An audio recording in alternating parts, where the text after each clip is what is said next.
Okay.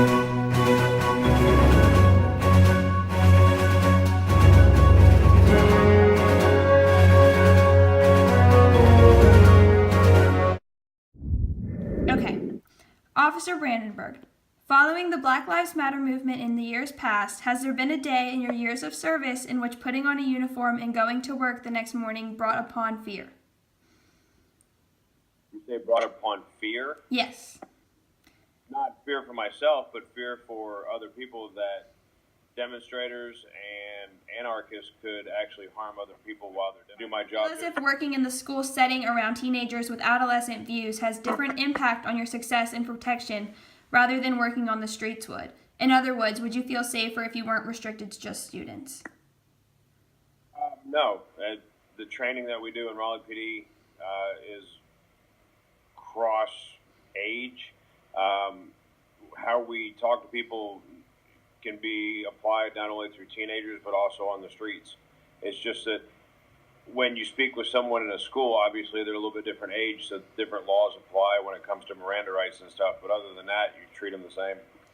And do you ever fear that since you're so close with so many students in your school, that if something were ever to happen and you had to put a student into trouble, do you feel as if consequences would happen to your family if they knew who they were outside of your school?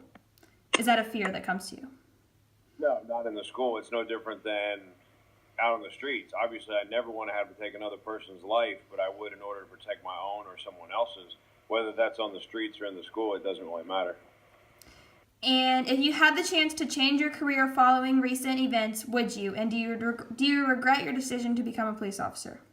No, I actually reinforce my decision now to become a police officer more than ever because more people need our help and more people need understanding that police officers are here to help, just not arrest people.